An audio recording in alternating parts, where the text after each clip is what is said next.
Hello folks, and welcome back to another episode of The Reading Room. It has been way too long, but I'm excited to jump back into this series where I break down common clinical cases, particularly in small animal practice, and help you level up your radiology game.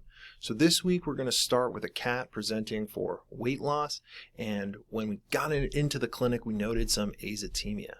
So these are the radiographs, and I provided these through the Weekend Rounds newsletter this past weekend. So if you're interested in getting sneak peeks at the cases that we're going to be discussing every week, be sure to subscribe at weekend-rounds.beehive.com. Very excited for that.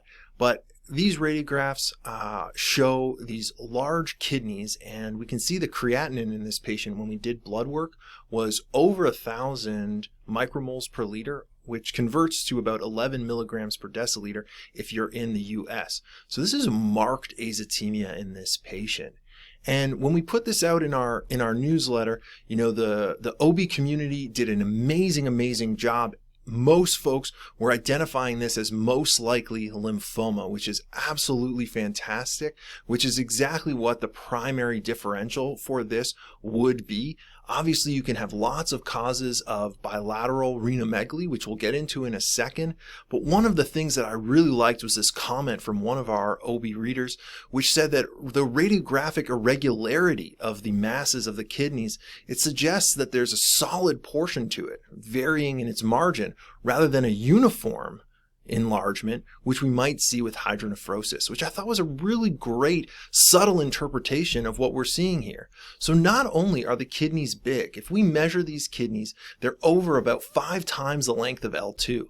And remember that in a cat, the kidney should really only be 2 to 3 times the length of L2 in the ventrodorsal projection.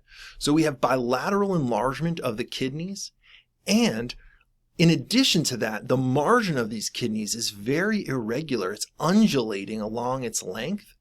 And this is an indication to me that there's something that's expanding that capsule. Typically, when we have hydronephrosis, to our reader's point, we get this more uniform enlargement and there's smooth margins to that kidney.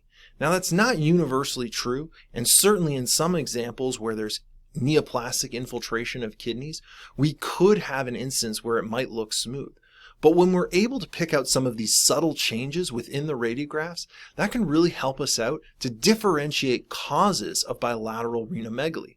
So lymphoma is a great example of one cause of bilateral renomegaly. Hydronephrosis would be another good differential, but again, if we're picking at some of the features here, we might prioritize lymphoma over that.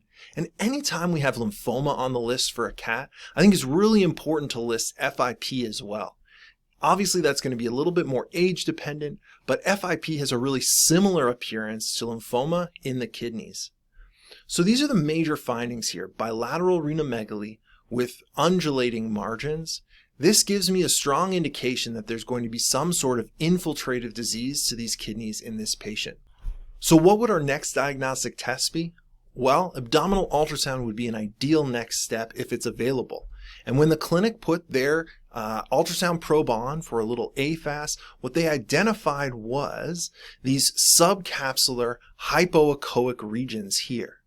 So these margins along the kidney, as well as the undulation of the margin, and these kidneys were big, over 7 centimeters on ultrasound, way bigger than we usually see for kidneys. This is one of the classic findings of lymphoma in the kidney. And so this was an example of lymphoma, but at this point we would still have on our list FIP as a differential.